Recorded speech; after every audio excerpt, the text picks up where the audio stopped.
Hello, everyone, and welcome to tonight 2 of the 2020 Greater Conejo Valley Chamber of Commerce Candidates Forum. My name is Tom Cohen, and I am the chairman of the board of the Greater Conejo Valley Chamber of Commerce, the host of tonight's event. I want to thank you all for attending this forum, and thank you to all of the candidates for coming out tonight to tell us a little bit about their plans for the city of Thousand Oaks. And before I introduce tonight's moderators, I want to recognize those who have made tonight's event possible, our sponsors. It's through their support that the Greater Conejo Valley Chamber of Commerce is able to provide programming like tonight's event for the community. So our event co-host is the Acorn Newspapers. Our gold sponsors, Athens Services, Newberry Disposal, Harrison Industries, and Waste Management. And our silver sponsor is Central Coast Strategies. The co-host of tonight's event is the Acorn Newspapers, and 2 of their editors have agreed to serve as the moderators of tonight's forum. Kyle Jorrey is the editor of the Thousand Oaks Acorn and has been for the past 10 years. He serves as the Acorn Newspapers head of social media and co-hosts a weekly podcast on local news dubbed Branching Out. He lives in Thousand Oaks with his wife, Jenny, and stepdaughter, Kylie, a senior at Agoura High School. Kylie, thank you for joining us tonight. John Loesing is the managing editor of the Acorn newspaper and has been with the company since 2000, helping to oversee its growth from 1 to 5 publications in communities from Calabasas to Camarillo.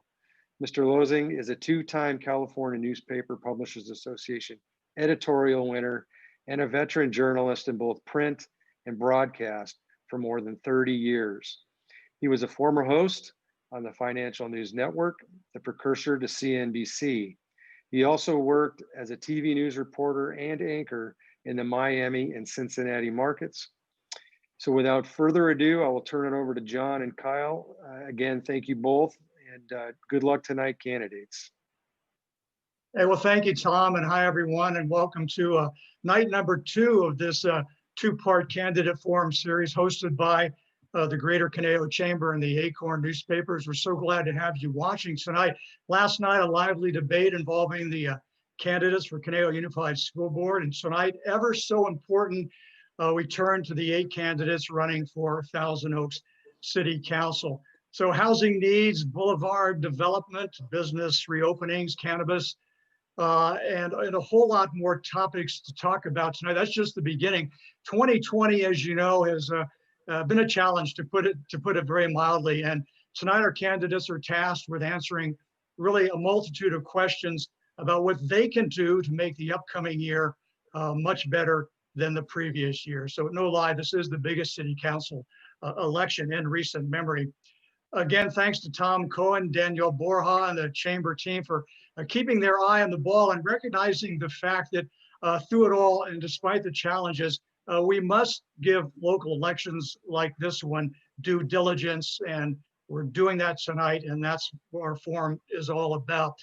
So Adam Haverstock, Dan Garcia, Tia Grace, and the Super Chamber Tech team is working behind the camera tonight, pushing all the buttons and handling the live stream. So thanks to you guys. Virtual is not perfect. We all know that. There might be a few hiccups and some Wi-Fi hiccups and issues, but we think we have a good program, so we're excited to get started. And our co-moderator, Kyle Jorrey, has a passion for local news like no other, as you know.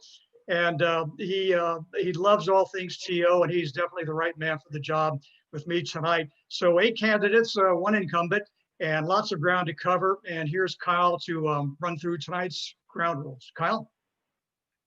Thank you so much, John. And again, thank you to all of the candidates as well as the chamber for helping put this event on. Here are the rules for tonight. If you watched last night's forum, we are going to do it a little bit differently tonight. The start and finish will be the same. Each candidate will get a 2-minute opening statement.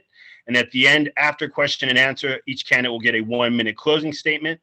In between, we're going to asking questions, but instead of asking one question and having all candidates respond to that same question, we'll go with a different question for each candidate as we go down the line.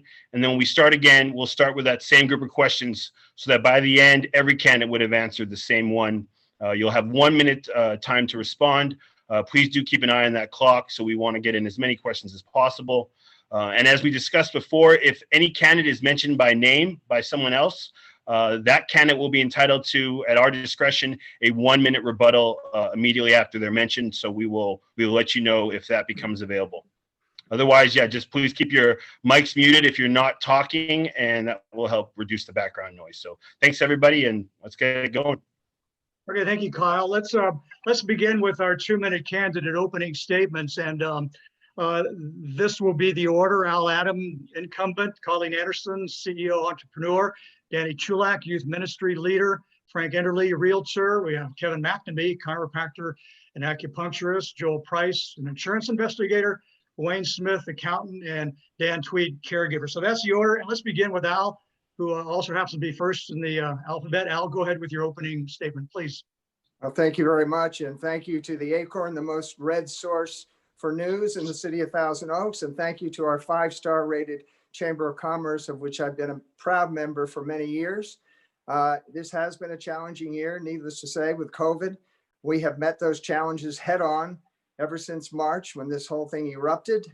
We started with a small business task force, and we joined with the Chamber of Commerce actually to get that going. We contributed $20,000 to our job force to save jobs here in the Conejo Valley and Thousand Oaks. We enacted an eviction moratorium. We didn't want to see residents thrown out of their homes, and we didn't want to see people thrown out of their businesses. We dedicated $345,000. We repurposed it for federal funds to our small businesses to keep jobs here in the city. We instigated outdoor dining, which is happening right now, and it's really been a boon for restaurants. We also introduced 24/7 delivery. We want to keep those shelves stocked. And just recently, we dedicated $200,000 to social service agencies that are dealing directly with COVID, like Adelante Comunidad and many mansions. Organizations like that are dealing directly with COVID. We also have $1 million rental assistance program, and we're going to be able to add another $750,000 to that. I'm maneuvering that with the CARES Act. That's going to keep people in their homes. The city continues to function. We've repaved 95 miles of roads in the last 2 years, and our streetscape project down on Teal Boulevard is just about finished. It's beautiful, 22-foot wide sidewalks for walking and strolling. It's just the beginning down there. I'm creating jobs in our biotech sector. We'll talk about that a little later. It's one of the biggest things that's happened in Thousand Oaks since I moved here. We may be building the next Amgen out there. And of course, as far as I'm concerned, any elected official, public safety has to be the #1 priority. And that is exactly that here in the city of Thousand Oaks. I've been endorsed by the Ventura County Deputy Sheriff's Association and the Ventura County Professional Firefighters Association.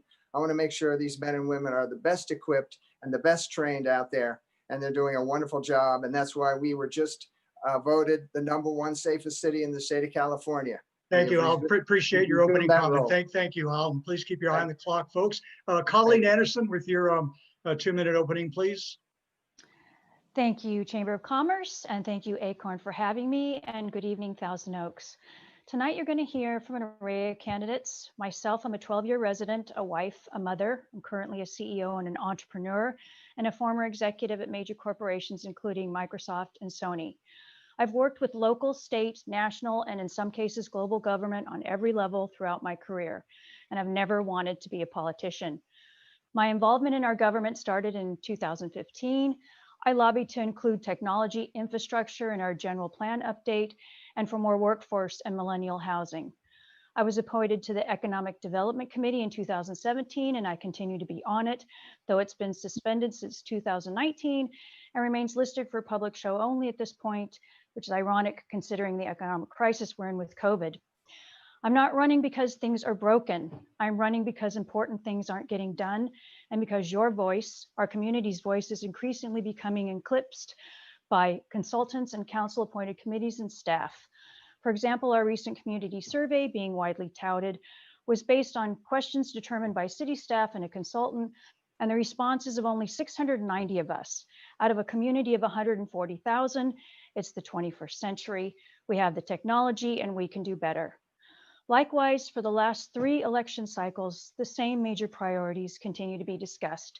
Yet our housing shortage, updating our city's offerings and infrastructure, addressing our growing homeless problem, and urgently needing fire safety measures haven't gotten done. The next 4 years are critical to our recovery from COVID and maintaining our quality of life and our economic vitality going forward. I think it's time to add a sense of urgency to our leadership. As a CEO and entrepreneur, I know how to prioritize, be proactive, and get things done. I think it's time to put the community's voice in front again. It's time to vote for me. And to learn more, please visit my website, caforcouncil.com. Thank you. Thank you, Colleen. Let's move on. And Danny Chulak, you're up with your opening, please. Thank you. And again, I want to start off by thanking the Acorn and Conejo Valley Chamber of Commerce for putting on this forum. I'm running for City Council to bring a long overdue perspective to the City Council. As a young person who is uniquely affected by many issues facing our city, I have a stake in how we address these issues. We need to make a serious dent in our lack of affordable housing. We need to be a leader in what it looks like on a municipal level to address climate change.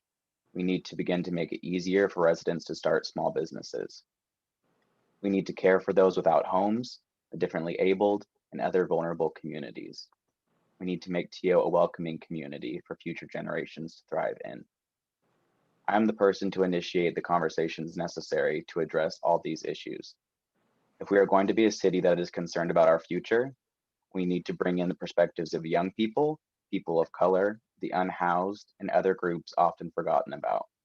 More than that, it is crucial that we have conversations with our neighbors about the issues that uniquely affect our lives. Until we see the needs of our neighbors as intertwined with our own, nothing will ever fundamentally change. I am committed to starting these conversations and fighting for a community that works for us all. I'm running a grassroots campaign funded by the people, not the developers, with an average donation of around $72. I will not be swayed by special interests, and I will fight for community members only. I look forward to working with community members to make our vision for the city a reality. Thank you.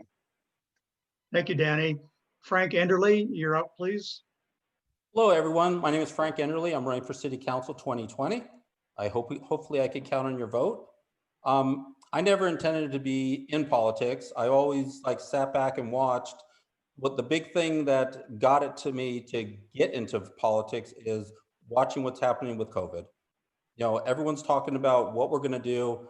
Here, we're going to do this. We're going to do this. We're going to do this. No one's helping. No one's doing anything. Money raised is great, but we need to open our cities. The schools need to be open. I'm going to be the person to talk to the school superintendent, to get the schools opened. The schools are ridiculous for not being opened right now. Most people don't even know, you look on the news and you watch the news and you watch what people are doing, and nobody even knows why Newbury Park, Thousand Oaks really doesn't have anything going on. Well, the reason why we don't have anything going on with COVID, no deaths, no nothing, is because we have Amgen in our backyard. Amgen being in our backyard, they have a main facility in China that no one's talked about. And Amgen for the past 5 years has been shipping people back and forth, getting the disease here when China had it. That's why no one has it right now. And no one's contacting Gavin Newsom to let him know that we don't have a problem here. Everyone's afraid. We don't need to be afraid. We need to be on top of things and make sure we open our cities. Small businesses are going bankrupt. We got our children. We have children dying in the streets because they're doing things that they shouldn't be doing because they should be in school. The disease is more deadly, or I'm sorry, the shutdown is more deadly than what the disease is. And with you voting me in for City Council, I will be that squeaky wheel to fix these things and be the person to talk to these people to get everything back on track. Frank Enderly for City Council 2020. Thank you, Frank. Kevin McNamee, your 2-minute opening, please. Thank you, John. Again, my thanks to the Acorn and the Chamber of Commerce, which I've been a proud member of for many, many years. I am a 30-year business owner. I've been in private practice here in Thousand Oaks as well as in Woodland Hills. And I'm an instructor at Ventura College in their water science department, where I train the women and men who go off into the water treatment and wastewater plants to prepare the water that we drink and we discharge into our oceans to make certain the environment is safe. I've worked on many levels, that in Washington at the National Institutes of Health, Sacramento getting through legislative and establishing public policy, as well as on the local level, trying to bring things forward to make a city improve. One of the challenges that we have is efficiency with city government. City inherently is very, very inefficient. And what I like to bring to the table is my master's in business administration, 30 years of business ownership, as well as seeing how Washington, Sacramento, and the city operate, and bring that to the benefit of the people of Thousand Oaks.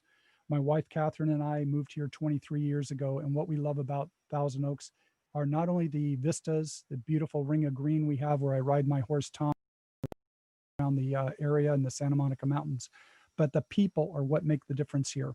I have been in many areas of the Southern California area. And what it is that the people here in our community care about their neighbor, care about their community, and get involved.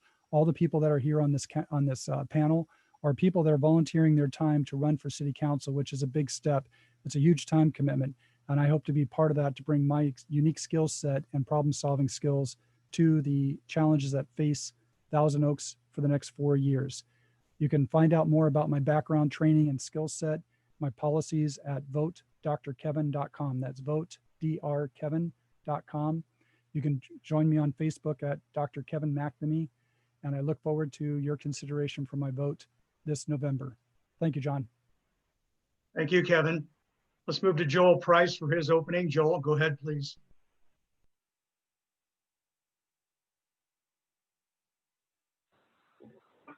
Sorry, things are a little different here. I'd like to start by thanking the Greater Conejo Valley Chamber of Commerce, as well as the Acorn Newspaper, for giving us the opportunity to present Thousand Oaks with our vision for the city and our ideas.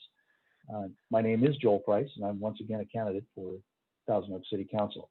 I had the distinct honor and privilege of serving on the council from 2012 through 2018, and served as your mayor in 2016, and count that as one of the highlights of my career, or my lifetime at this point. I'm once again seeking the honor of serving and bring with me a wealth of experience and knowledge that separates me from the other candidates.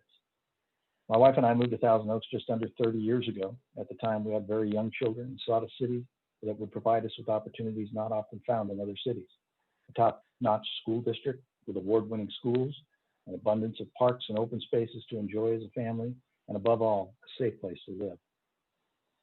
I served on a number of nonprofit boards to include the Thousand Oaks Police Charitable Foundation, Conejo Valley YMCA, our Community House of Hope, and the Thousand Oaks Library Foundation. I also coached a number of youth sports teams, refereed basketball and lacrosse, and spent a bit of time as cheer dad, as some of you may have read in this last week's Acorn letter to the editor by my wonderful daughter. Now's when we need leaders with demonstrated leadership abilities. Now's when we need someone who believes in the facts and the science in order to ensure the health and safety of our residents, and so we can continue to recover from COVID. Now is the time we need someone who understands the needs of our business community. I am a former small business owner, and I have the experience, contacts, and the connections to solicit ideas and suggestions. Now is the time we need someone who understands the needs of our diverse community and all of its residents. This includes the marginalized members of our community, the disability community, and all of the others whose voices are sometimes silenced. I'm one of two candidates who is able to hit the ground running on day one. And I sincerely hope that my prior service and my responses to this evening's questions earn your vote. Thank you. Thank you, Joel. Wayne Smith, please. Wayne. Wayne, your 2-minute open, please. Go ahead, Wayne. Hello, my name is Wayne Smith. I'd like to thank the Chamber and the Acorn for allowing us all to participate in this forum today.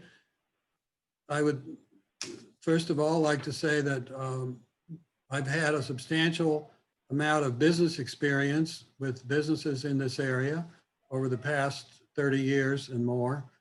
And I believe that that business factor in my work with businesses, small businesses as a CPA, will be very valuable in being part of the team of being the council, the 5 council members that we have in the city of Thousand Oaks. It would be an honor to serve and be part of this, to be a voice for the community. I believe strongly in fiscal responsibility and bringing that to an understanding that's done with the council at all the meetings and at times when we discuss financial matters and make decisions regarding new projects and that sort of thing. And also, I'm very much interested in bringing peace and safety to the community, making sure that our police department is doing what they need to do, and that our other first responders are ready to tackle whatever comes their way. And of course, they've done a great job so far. And I would continue as a city council member to keep supporting the goals that are in place and bring new ideas to the table. I believe in developing our parks and recs, keeping the open spaces available for the people. And I think especially in the time of COVID-19, where we can go out and enjoy the open air, I think improving the parks and making them available to the people in a little better than what they are now could be an improvement that we could see. And I'm glad to see the city of Thousand Oaks Boulevard project working towards its completion. Thank you, Wayne. We appreciate it. Thank you. 2 minutes finally, and to wrap up opening comments goes to Dan Tweed. Dan, go ahead, please. Thanks. I'm Dan Tweed, and I want to thank the council, the chamber, the Acorn, and all the candidates for their commitment to public service. I think one of my goals is to make government as open and responsive and evidence and science-based as possible. And that's why I've recently joined a very young party called the U.S. Transhumanist Party, which has write-in candidates Charlie Cam and Ms. Parrish for the ballot. Transhumanism is basically about policy, not politics. We support significant life extension achieved through the progress of science and technology, a cultural, societal, political atmosphere informed by reason, science, and secular values. And the Transhumanist Party supports efforts to use science, technology, and rational discourse to reduce and eliminate various existential risks to the human species. Now, this should really be the #1 focus of government, but instead it's become sort of we're not looking at Earth as spaceship Earth. We're not talking about existential risks to the entire species, one of which is brought about by something called the technological singularity, which could arrive, according to Raymond Kurzweil, in about 15 years when machine learning becomes hyper intelligent.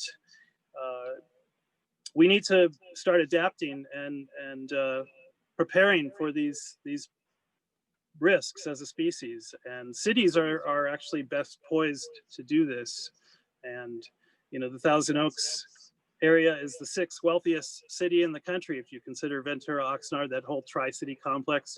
So we can really be an example of science-based open source government to not just the rest of the country, but to the entire world. And I'll keep putting out initiatives like solar dividends and the Permatrail project far beyond this election.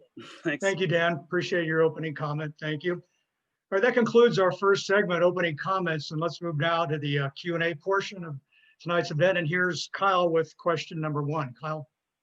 All right, and we will start with Al Adam. First question to you, Al. You'll have 1 minute. As you all know, just this Tuesday, Ventura County moved into the red tier of the governor's blueprint for reopening, allowing a host of businesses to resume indoor activities.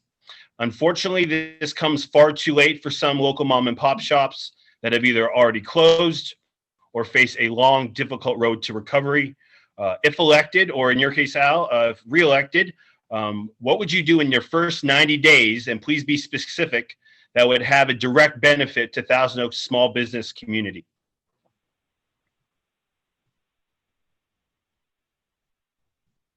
Al? Al, looks like your mic's muted. Yeah, thank you. I'm going to get it this time. Okay, There you very go. good. Thank you. Okay. It's good news. We've entered into the red zone that will give businesses a chance to open up indoors. We've been doing everything we can to support our local businesses, including letting them operate outdoors, the same with gyms, the same with malls. I specifically met with Dr. Levin at the Oaks Mall to get that mall reopened. I walked the mall with him and he agreed to allow that to reopen. I've been working behind the scenes to support our businesses, but a lot of it comes down to money. And we have that money, and we've dedicated that money to our small businesses. We have, I mentioned, a $345,000 relief fund that we put into place. We donated $20,000 to the chamber that will support businesses with. They need this to survive, and we're going to make sure we get it to them. All right, thank you very much, Al. Question number 2, and just a reminder to the candidates, we will circle back on the same question to all of you. So we will be spreading the wealth. Question number 2, this is for Colleen. You know, if you ask anybody who's opened a business in TL recently, they'll tell you it's no walk in the park, and the red tape and the high costs and permits and so forth are they're regularly cited by entrepreneurs as obstacles to bringing new ventures to Thousand Oaks. So if elected, Colleen, what ideas do you have for lessening the burden on prospective businesses, specifically those that are locally owned and not chains? Talking about red tape. Colleen? Okay, so definitely you hit on the key pain point, which is the red tape. And also there's there's a lot of redundancy in fees. You have state fees, you have local fees, and frequently those overlap. And I think that we could do a better job of just picking who gets the money and leaving it at that. Secondly, I think we could do a better job of promoting some of the great resources we have in the city. Cal Lutheran opened up the Hub 101 space, and it's a great space for anyone who wants to open a business. Doesn't have to be a tech business. I saw 2 ladies in there who were opening a cupcake business, and they help businesses navigate, learn how to open your business, how you market it, and they have resources and people there who can support you. So that's another thing I think the city could do. Kyle, question number 3, please. All right, this question is going to go to Danny Chulak. Last year, the City Council announced major plans for the Civic Arts Plaza grounds, a total overhaul involving a private development partner and a Main Street concept running parallel to Thousand Oaks Boulevard. What is your opinion of the current concept? And do you think the plan should be abandoned or delayed because of the impacts of COVID? Danny, question to you. That's a very good question. For me, I really appreciate some of the goals of the plan, which is to create, a more walkable downtown center, a place where people want to gather, a place where people have access to resources that are closer to them. For me, the biggest thing that I would focus on, if elected, was making sure that the housing component is something that's actually affordable for residents. So there's mixed use housing that's part of that plan. For me, I would focus on whether or not this mixed use housing actually benefits residents or if it's primarily designed to benefit developers. As far as your question about whether or not this project should be delayed, I think it's a very fair question, and it's something that I would explore if elected. Thank you, Danny. We have question number 4 now, and this is for Frank Enderle. Frank, if you've been on Nextdoor lately, you know there's one topic residents really can't get enough of, and that's homelessness. Now, this year's homeless count showed a 48% increase on the number of people living without a roof over their heads in TL, and that's despite years of efforts and millions of dollars expended on this issue. And so be specific, please. What is your plan to address homelessness in TL? Frank? Yes, thank you. Homelessness is a problem that is getting worse and worse. I'm seeing it come with legislation coming from Washington. They're asking us to do this, this, and this, and not helping the people. We need to be proactive. We need to contact Washington. We need to make sure that they don't do rules that harm our community.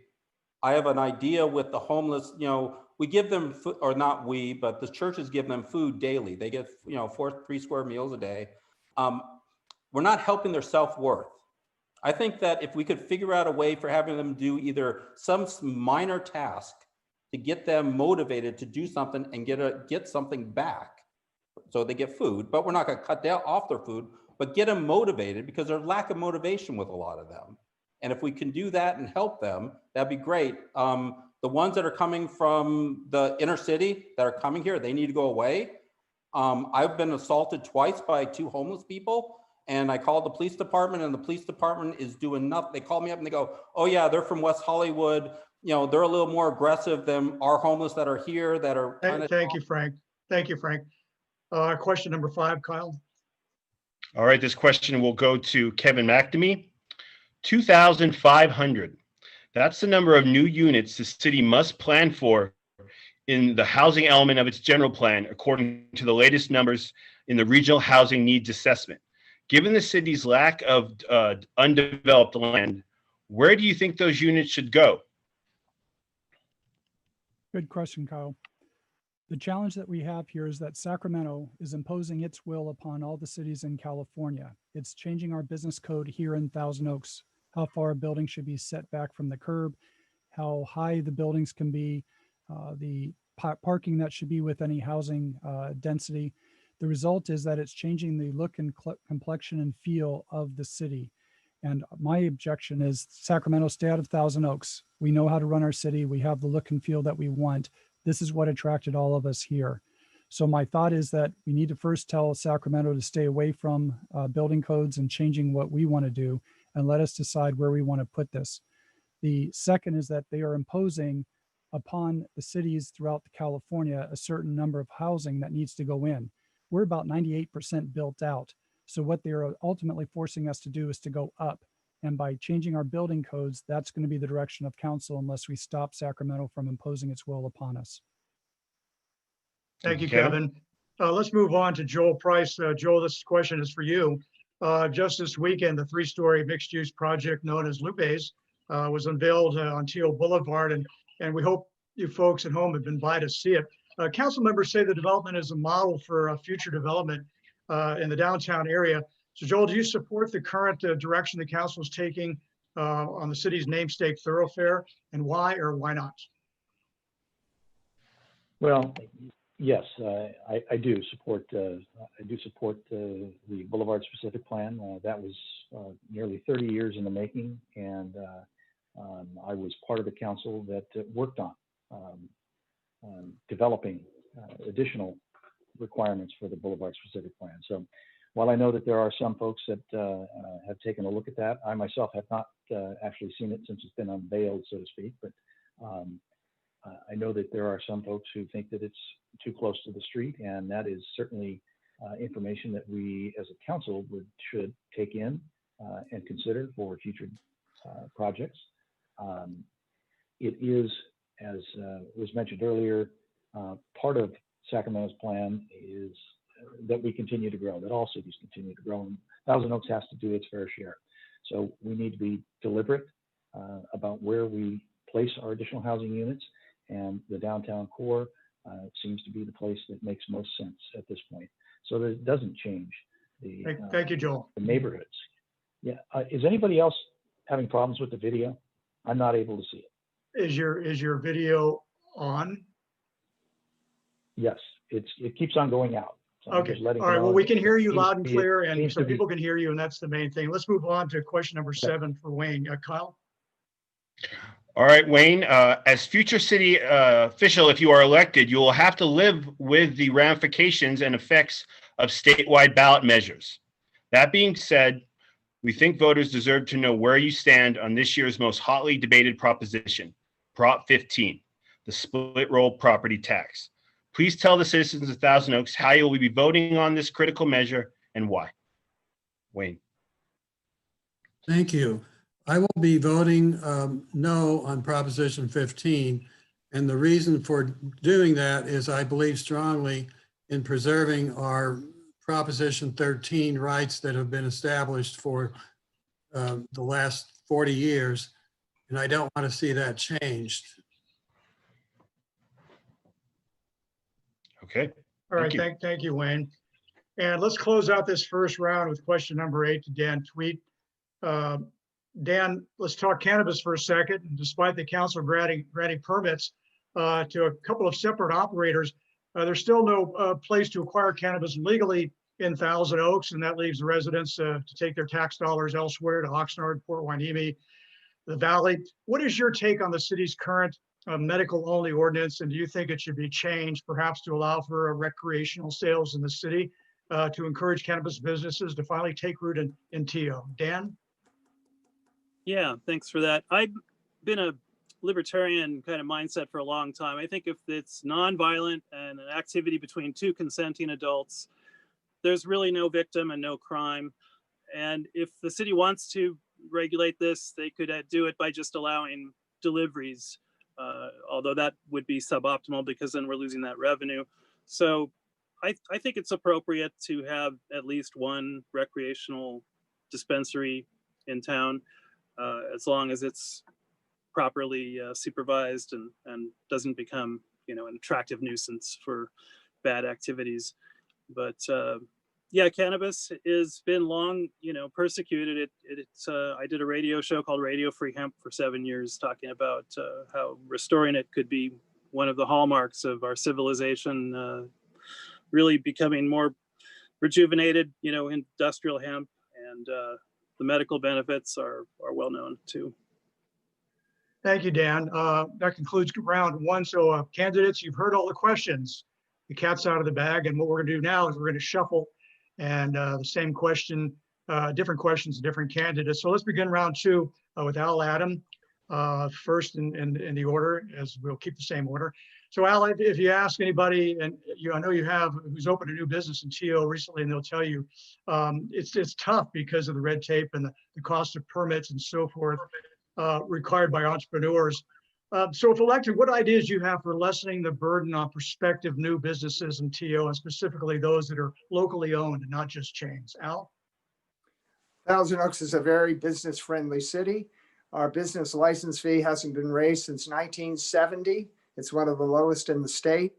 We reorganized our community development department before we had to close City Hall.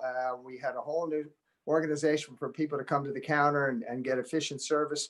And now, just recently, we voted to open up a contract with Tyler Technologies out of Texas. We are going to completely remodel our entire community development department. It's all going to be digitized. You're going to be able to get everything right on your phone, permits, maps, history, whatever you happen to need to get your project or your business started. And I think that's going to really go a long way to making Thousand Oaks even more business friendly than we are already. Thank you, Al. Thank you, Al. All right, Colleen, this question will go to you. Last year, the City Council unveiled plans to completely reimagine the Civic Arts Plaza grounds by partnering with a private development partner and including a Main Street concept that would run parallel to Thousand Oaks Boulevard. What is your opinion on those plans? And do you think they should be delayed or maybe even abandoned because of the economic impacts of COVID? Colleen. Unmuting. Okay. My opinion of it is it's fantastic. My only complaint would be that it took 30 years to get it done. Our city has evolved and we need a great place to gather together as a community, to enjoy leisure time.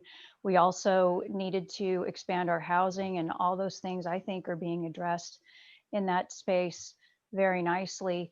I also think it's going to be a boom for the arts and culture in our area. And I also think it's going to be a blueprint for how we can create a more walkable and bike-friendly place to gather. So I'd like to see it be a blueprint that's repeated throughout the city as we create these other developments. And hopefully they'll have some open space and some places to do the same things. Thank you, Colleen. Question number 4, the homelessness question, and it goes to Danny Chulak this time. Danny, everybody's talking about it, and 48% up in Thousand Oaks is the figure for the number of people living without a roof over their heads, up 48%. So despite years of efforts and a lot of money expended in this regard, so be specific for us. What is your plan to address homelessness in TO, Danny? Mm-hmm. Yeah, so I think, for me, the answer is very simple. We need housing. We need units that have case management, that have wraparound services, so we can get these community members of ours off the street and into housing so that they can continue to thrive in our city. Something that, people get wrong a lot of the time is that a lot of these people who are unhoused in our city were part of this community for a long time. They grew up here, they raised a family here. These are the people who are unhoused in our community. They're not coming from other cities, they're not coming from other counties. These are people that are part of our community, and it's our job to protect these people and help them thrive. So in addition to working with, the county continuum of care, in addition to working with organizations like Harbor House here locally, the answer is housing. We need housing for these folks. Thank you, Danny. All right, the next question is going to Frank. Frank, 2,500. That is the number of units the state has said Thousand Oaks must include in its general plan by 2029 to meet its regional housing needs assessment. Given the city's lack of developable land, please be specific. Where would you like to see these housing units go? 1 minute. Okay, it's fun. It's funny. We got Sacramento telling us what to do. They need to know what they're doing. Specifically, you figure we have that empty Kmart sitting on Hampshire for years now.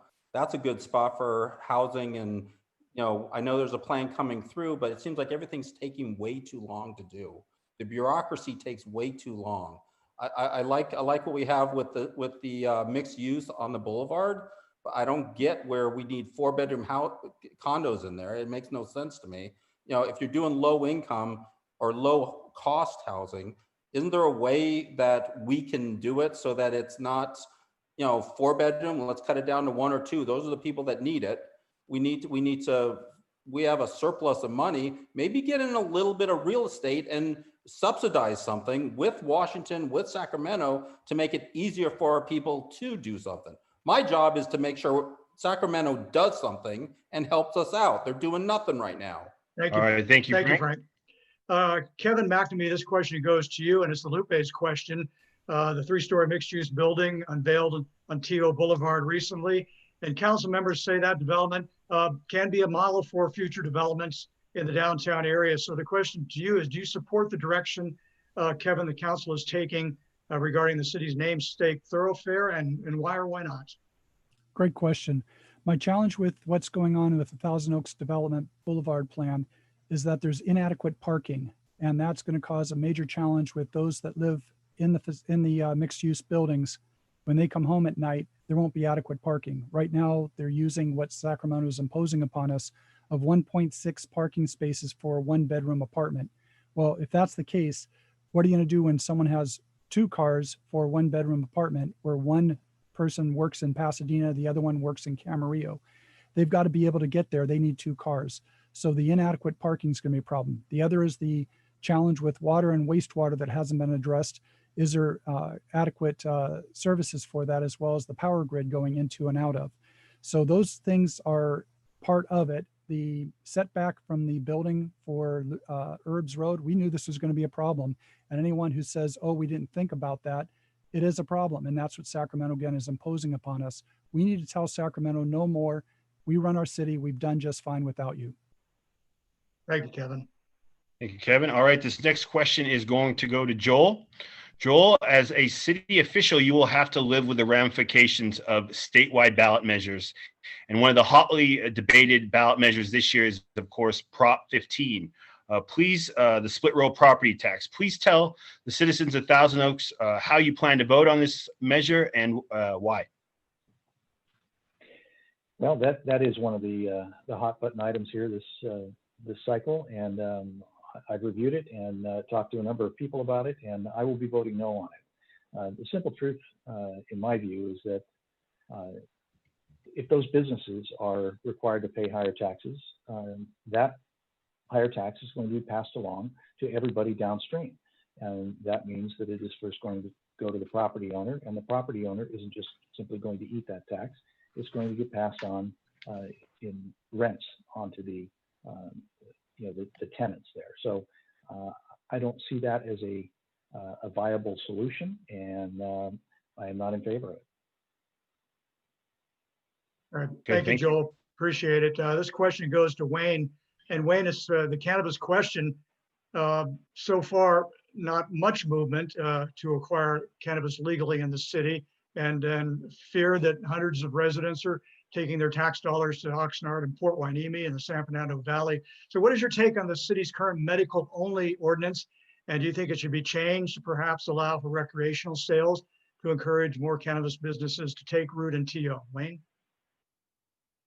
I like the fact that we are sticking with a medical only plan in the city of Thousand Oaks. So I would not be in favor of adding recreational cannabis sales facilities to the area. If we lose tax dollars, so be it. But I believe our community needs to be safer and well managed and kept really nice. And I don't think that would do the trick if we got those cannabis facilities. Thank you, Wayne.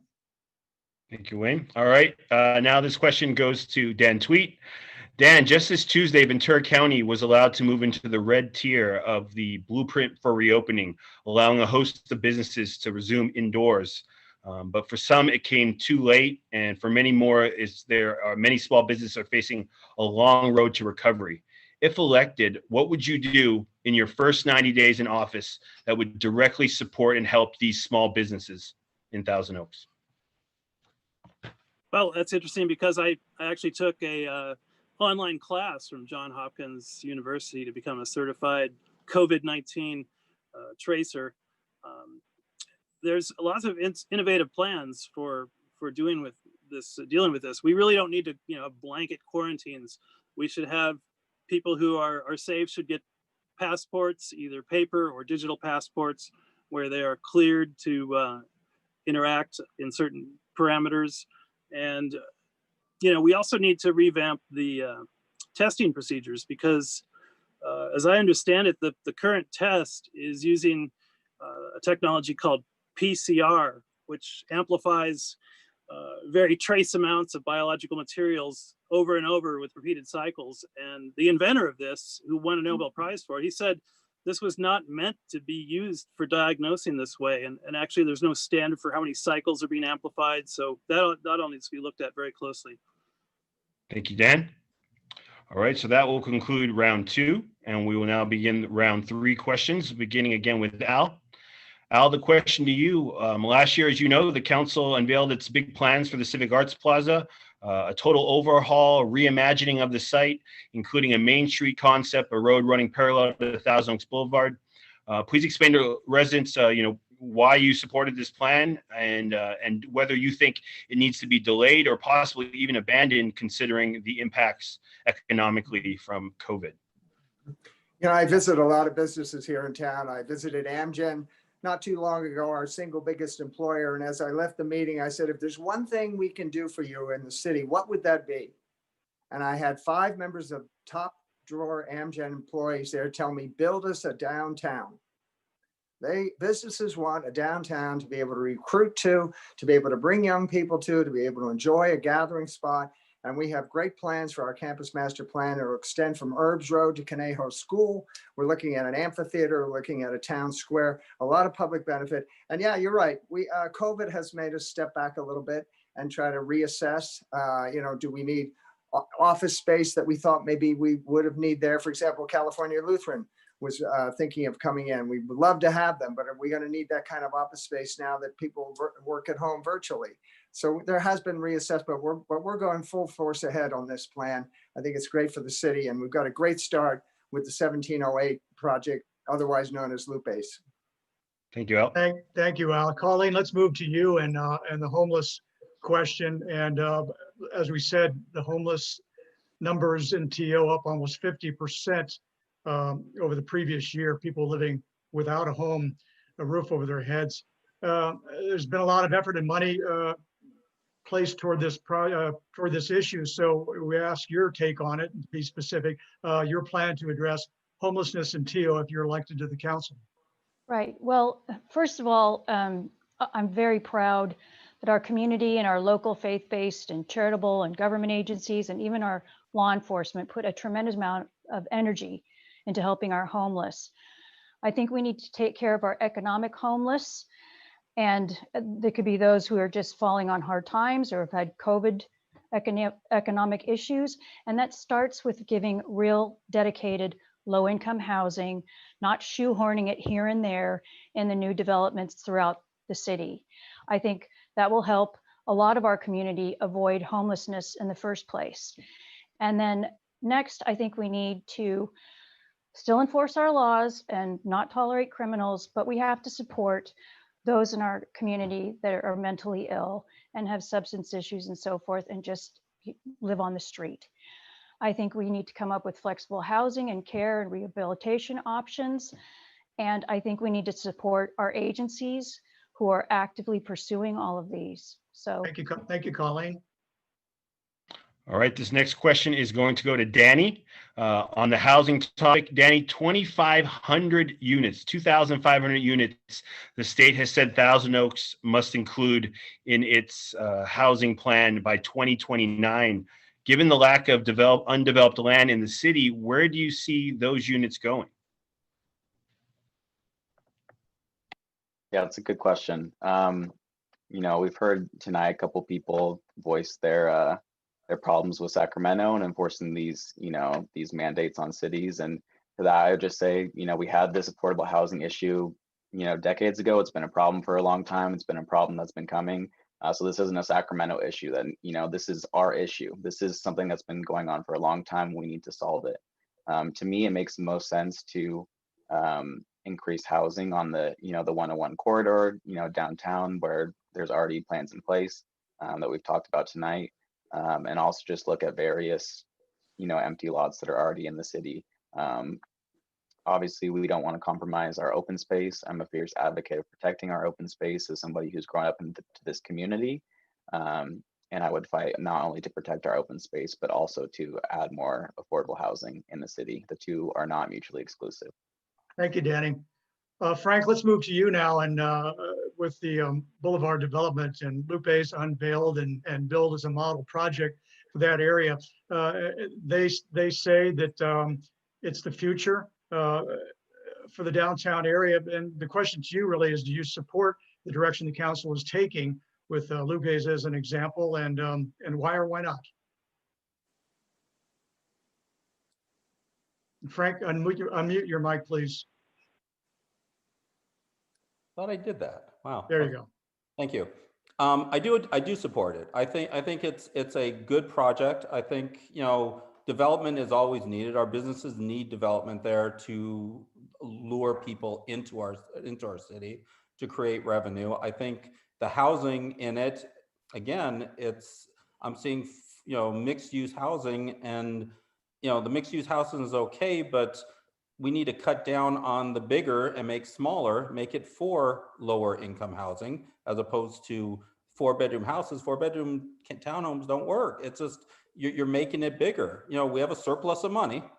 It'd be nice to maybe get in bed a little bit with the city owned and maybe subsidize it a little bit to help out, because, we do want to keep open space, and we don't want to not use it and then have a problem with the open space and lose our open space. The open space is what makes Thousand Oaks great. And everyone, I don't think there's anyone on running or anyone in Thousand Oaks that believes that let's get rid of our open space, because that's beautiful. Thank you, Frank. All right, this next question will go to Kevin. Kevin, as a future city official, you are going to have to live with the ramifications of statewide ballot measures. And one of the hottest debated topics, ballot measures this year, is, of course, Prop 15, the split roll property tax. Please tell the voters of Thousand Oaks how you plan to vote on this measure and why. Great question, Kyle. I'm going to have to put on my MBA hat from University of Massachusetts, as well as my 30 years in business as a business owner, to answer this question. When Ronald Reagan as governor took over, the state of California was burning through $1 million a day. He, in 8 years, wound up moving it from a deficit to a $100 million surplus that he handed over to Jerry Brown. Jerry immediately wanted to increase property taxes, which gave us Prop 13. I remember talking to a woman named Sadie who moved here from New Jersey after Prop 13 passed, because in New Jersey, you never knew what your property taxes were going to be. And she was at a point where she could not guarantee she could live in her home because property taxes in New Jersey changed so frequently and kept going up. Prop 13 gave them stability. Well, now they're trying to chip away at Prop 13 and the security it gives for us to know what our monthly payment's going to be for living in our home. I'm against Prop 15. It's going to raise prices on us from the commercial side, which will be extended to everyone around. Thank you, Kevin. Joel, let's go to you for our next question. And it's the cannabis question. And despite a couple of operator permits having been granted, still nowhere to acquire cannabis legally in this city. and losing valuable tax dollars, as we've asked before, and you've heard candidates comment on. So what's your take on the city's current medical only ordinance for cannabis, Joel? And do you think it should be changed, maybe to expand into the recreational area? Where do you stand on that, Joel? Thank you. Well, first of all, I spent 35 years in law enforcement, and when I first started, cannabis was at any level was still a felony. So we've come a great distance here in 40 years, and I too have learned and evolved and understand that there are certainly medicinal benefits to cannabis. I was on the council that granted that first permit, and I think it was wise of the council at that time to tread slowly. This is still uncharted territory. I do happen to know, matter of fact, I've spoken with the operators of both of the licensed locations at this point, and both of them will be opening shortly. So it's also untrue that you cannot acquire recreational cannabis here in the city. That has been opened up statewide by Sacramento for delivery. So the city of Thousand Oaks has passed an ordinance that requires businesses that are going to deliver to get licensed and pay taxes. So we are receiving some tax revenue from it. Thank you, Joel. Joel. All right, this next question will go to you, Wayne. Wayne, on Tuesday, as you know, the Ventura County moved into the red tier of the governor's blueprint for reopening, allowing a host of businesses to resume indoors and other activities. Unfortunately, it comes too late for many businesses, small businesses here in the city, mom and pops, that have either already closed or are facing a very difficult long road to recovery. If elected, what would you do in your first 90 days, and please be specific, to benefit that will give direct benefit to Thousand Oaks small business community? My recommendation would be to increase the present plans. I know that there are plans in place at the present time, as Adam mentioned, that there's some money set aside for assistance in the small business area. And I think that should be increased, possibly quite substantially, to help some of these small businesses that are still struggling and having a problem, maybe give them grants or loans, something to help get this going. That's what I would recommend within the next 90 days. Thank you, Wayne. Let's go to Dan for the next question. Dan, the permitting question to you, and red tape and the high cost of permits often cited as a barrier to starting up a business in TO. And so if elected, what ideas do you have for lessening the burden on prospective new businesses, and specifically those that are locally owned and not chains? Yeah, I'm a firm believer that we need to tax bads, not goods. And productive business people are a good. We want to encourage them, not tax them. Now, we can set up a couple very innovative systems. Thousand Oaks can be the leader. Number one is the solar dividends program, where we would subsidize the buying back of solar generated kilowatt hours up to a rate of $1 per kilowatt hour, and use that money to fund a universal basic income. The other thing we can do is create a hours equals price coin, where goods in certain businesses are priced as a percentage of your annual income. In other words, someone who makes $15 an hour would pay proportionally less for an item priced at 10 minutes as someone who makes $500 an hour. This is a well-tried concept. It actually makes more money for businesses and merchants that institute this policy. Again, there's more on my candidate site. Thank you, Dan. Al, let's move to you as we move into round 4, and the homelessness question to you. The homelessness number is up, as we've mentioned to the other candidates, despite a lot of efforts and money invested. So what's your plan to address homelessness in TO if reelected? Thank you. Yeah, we are addressing it on an ongoing basis. We have a population of homeless that varies somewhere between 150 and 200 people. The majority of them are Thousand Oaks residents. We have our vulnerable population officers, Juan and Josh, that deal with these folks every day. I've been out on tours with them. We offer Harbor House, Lutheran Social Services, the Ventura County Mental Health Division to work with these folks. But I think ultimately the real answer, the real solution, because I mentioned we're managing it, but we're not solving it. The real solution is permanent supportive housing I am working on that diligently. Project Room Key was a success where a number of homeless were housed in the Motel 6. That project is over now, but there are funds out there where another motel could possibly be converted to permanent supportive housing, whether it's through the county, and we're even looking at a private provider, because that's the way to solve the problem. We need to get these folks off the street and into housing, or else we're just going to shuffle them around. Thank you, Al. All right, next question is to you, Colleen, and this, of course, is the housing question. 2,500, that is the number of units the state says Thousand Oaks must plan for in its housing element by 2029. Given the the city's lack of developable land, and please be specific here, where do you think these 2,500 units should go? Where can they go? Okay, so first of all, it's not just the mandates, and also the mandates are only specifying the number that we have to have, not that they have to be built. We just need to explain where they would go should the state ultimately decide that all 25 are needed. Secondly, we've known this was an issue for 10 years, and after Amgen sent 500 employees to another state and the state mandates, the city council finally woke up. What I would do is, with COVID and the now new understanding by many major employers, including our local ones, that remote work works. We have a lot of empty buildings that we could use to reimagine and create mixed use and living spaces. And I think that would save our neighborhoods, protect our open space. We've got plenty of them, and I think we should look there first as an opportunity. Thank you. Thank you, Colleen. Danny, the question to you now regarding the loop-based project. As we had mentioned, it's been unveiled, a 3-story mixed-use project in the city, and residents proud of it, and hope you can by to see it. But council members say that development is a model for future developments on the boulevard in the downtown area. So do you support, Danny, the current direction the council is taking, and why or why not?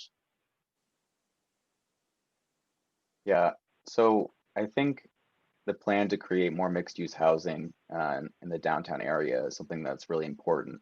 It's something that we need to prioritize, not only to create, an actual downtown in downtown, but because it's going to go a long way for creating a more walkable city in the long run, which will help us in our care for the environment. For me, the biggest concern is that these units that are being built aren't luxury units or units that are, only available to those who are wealthy or well off, but that these units are actually attainable for the average resident, that it's housing that if you're working full time, that you should be able to afford, and you should be able to afford to live in the city of Thousand Oaks. And so to me, that's the biggest concern, and looking at future phases of the project, that would be something that I would take a look at if elected. Thank you, Danny. The next question is going to go to Frank. Frank, as you know, if you are elected, you are going to have to live and govern with the ramifications of statewide ballot measures. And one of the most hotly debated this year, of course, is Prop 15.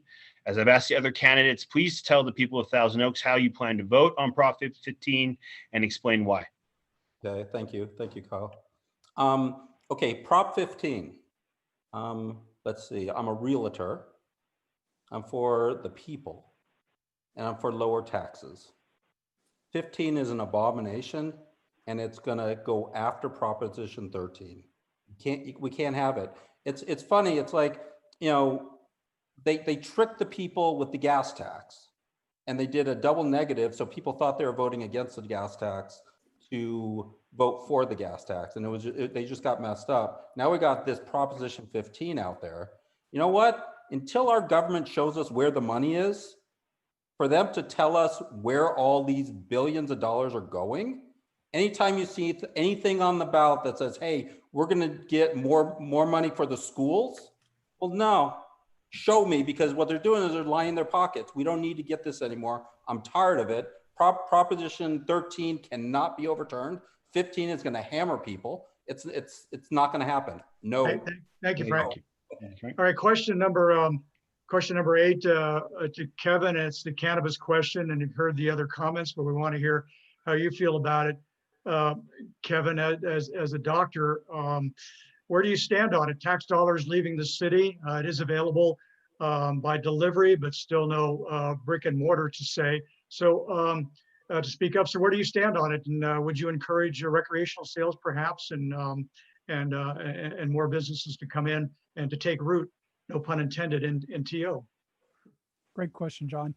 I'm going to put on my law enforcement hat where I'm a retired reserve officer with the police department, as well as my doctor's hat and my researcher hat from UCLA School of Medicine. As anyone will tell you that 80% of the people that are homeless right now, they have either mental illness and or drug addiction or both going on. The result is that they're not able to function in our society. Cannabis is a gateway drug. It gets a hold of the person who gets their feel good from that chemical that is in the marijuana. Result is that they lose their passion in life, they lose their purpose and don't function anymore in society. Drugs, and they wind up being homeless on our streets. Again, 80% of them are either drug addicted and or mentally ill. So for us to address that cannabis issue, we have to look at where it came from, and that being the Schedule I drug, which is it's established right now with the FDA. It should be moved to a Schedule III drug, so that way the pharmacies can dispense it, regulated by the Board of Pharmacy, as well as prescribed by the medical doctors. So I'm not in favor of recreational cannabis, not at all. Thank you, Kevin. Thank you, Kevin. All right, next question will go to Joel Price. Joel, as you know, Tuesday, Ventura County moved into the red tier of the governor's blueprint for reopening. Unfortunately, this change came too late for some businesses that have already closed, and many small mom and pops still face a long, difficult road to recovery. If you are elected, and please be specific, what would you do in your first 90 days that would directly help these hurt? Yes, so that's very, very unfortunate that a lot of our businesses have been so severely impacted, and I feel for them and their families. I'm very hopeful that they can get back on top of things, and the city's done a number of things at this point. I think we need to continue to work with the chamber. We need to listen to those businesses that are in need of help and try and get them the type of help that they need. It's not always money, but in many cases it is. The city has taken steps, and I would continue to advance those steps in using CDBG funds, any other federal monies that would come in as a result of COVID packages or COVID relief. We need to prop up our business community. The health of any city is dependent upon its businesses. They're our neighbors. They're the people who live amongst us. And it's important that we get them back to work and that we do so safely. So that is something that is very important to me and at the top of my list. Thank you, Joel. Wayne, to you now, and the question about barriers to entry for new business in TO and red tape and high cost of permits regularly cited by new businesses or businesses that want to come into the city as an obstacle. So if elected, what ideas do you have in this regard to help new businesses make a home in TO, and specifically those that are locally owned? Wayne? I think I would put through a proposal that we would give them a break on the amount of costs involved in permits. I know that the business license fees are not outrageous. I'm okay with the way those are right now. But if they're complaining about the fees of permits for building and improving facilities, then I think for companies that are just coming into the area, starting up, the city should maybe give an allowance to offset some of those fees. Thank you, Wayne. All right, so the next question, the last of this round, will go to Dan Tweet. Last year, the city council made headlines in the Acorn when it announced a major plan to overhaul the Civic Arts Plaza grounds, to completely reimagine it, Main Street concept running parallel to Thousand Oaks Boulevard. What is your opinion on the project? Hopefully you've looked and seen it. And do you think it needs to be delayed or even abandoned considering the impact from COVID? Well, I think there's a lot of sunk costs involved that we don't want to just walk away from. And I think it's basically a good project. And, rather than abandon all the time and resources and planning that's gone into it, I think it should be grandfathered in, even if it doesn't make the most sense for spending our hard, one resources in this dilemma of COVID. I would like to see something potentially like a trolley line going up Thousand Oaks Boulevard. I'd like to see more segregated bike paths because you're really not safe when you have to mix with 5,000 pound cars and you're on a 100 pound 50 pound bike. That's I think we could to complement our trail system, we could have a lot more bike friendly paths. And as a recent city planner, I know he recommended, he said we have too many cul-de-sacs. We need to look at maybe making some of those cul-de-sacs go all the way through again. All right, thank you, Dan. All right, so we are now proceeding into round 5 of the questions. Again, we will start with Al. Al, the question, 2,500 units is Thousand Oaks allotment from the latest estimate for the regional housing needs assessment. That is a lot of units to some residents, and people are wondering, where will we put all of those units? Where do you think they should go? Yes, thank you. Well, I know where I don't want them to go, unlike some folks here in the city who buy into this whole Sacramento business of dropping single family zoning, destroying our neighborhoods, dropping in 8 units in the place of 1, building 5- and 6-story buildings next to transit centers. That's not going to happen as far as I'm concerned. We have very little developable property left in the city, about less than 1%. There's only one logical place to put this kind of housing, and that is along the 101 corridor. We've identified a few opportunity sites that we think that we can put in some housing, and that's what makes the most sense. It also makes the most sense environmentally. Hopefully people can get out of their cars a little bit and walk around for a change. I mean, this is a very car-centric city. That's the way it was designed. We can hopefully change that a little bit too and get some units in there, entry-level units, workforce housing units for the folks here in the city. Thank you, Al. Colleen, the question to you now that we've discussed already, Boulevard development and Lupe's, the mixed-use project, open to much acclaim, and it's being pointed to as a model for future development on Teal Boulevard. So do you support the current direction that the city council is taking on the city's namesake thoroughfare, and why or not, or why not? What's your position, please? I do support it. The mixed use and the accessibility, bike and pedestrian focus, I think is all good and something we should be looking at replicating into the developments that we approve throughout the city. I have an issue with the way low income units are being handled. I know people have mentioned their concern about luxury units. The problem with trying to shoehorn low income units into every development is, first of all, it's a workaround Measure E, which I don't think is fair to the residents and the community. And second of all, it drives up the prices for all of the units in the development because they have to subsidize the low income.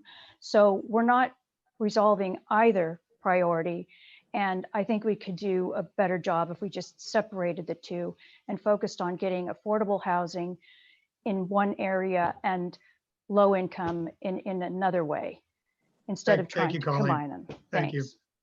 Thank you. All right, this next question number 7 to Danny Chulak. You heard it already, Danny. Proposition 15, everyone's debating it. Everyone has an opinion. It is something you'd have to. So Kyle's audio cut out, so the question on Prop 15 goes to Danny. Danny, what's your position on it, please? Mm-hmm. Yeah, so for me, I'm a supporter of Prop 15. I think there's been some misinformation shared tonight. Prop 15 would not affect people's homes. It would only affect commercial properties, and it would only affect large corporations. It would not affect our small businesses. So for me, I think it's important that we reclaim some of those funds, have some of these corporations pay their fair share, and really invest in the next generation, invest in our schools so that we can continue to raise up the next generation to thrive. So that's my opinion on Prop 15. Thank you, Danny. Frank, let's move on to you for the next question, and the cannabis question. We haven't heard your opinion. So where do you stand? We have some permits in the works and medicinal, but no recreational, losing valuable tax dollars. What's your position on it? If elected, what would you do about it? Okay. the cannabis thing. Okay, number one is I don't like the whole idea of the cannabis. It's great for the medical. We've got two facilities that are slated to go. That, you know, that's great. That's, you know, for ailments and whatnot. Sure. Okay. If that works and you can get a doctor to write you a script because your tummy hurts, you can get cannabis. But to get recreational use, everyone wants to smoke. And if you could smoke at home and enjoy it yourself, no worries. But how are we going to regulate with people driving? You know, you look at, you know, if I drink 2 beers, 3 beers, I can't drive because I'm smart enough to know.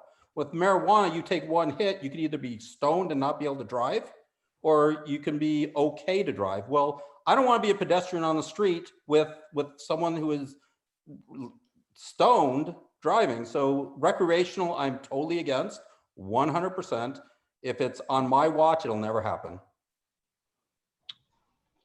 Thank you, Frank.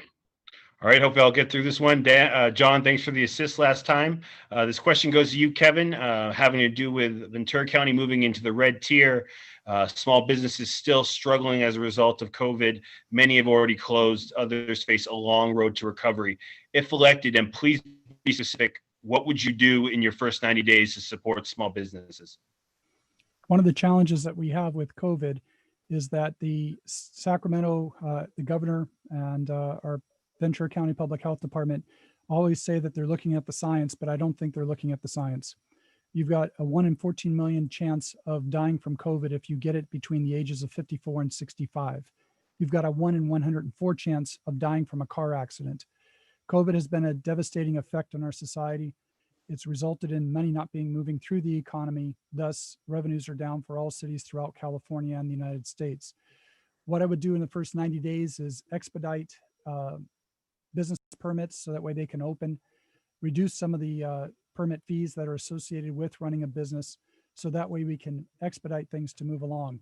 I think our big thing is to get to Ventura County Public Health Department as well as Sacramento and show them really what the science is all about, because I've kept up on the literature. The Sweden model is the way to go, and we're not doing it in the right way. Let's get this economy moving again. Thank you, Kevin.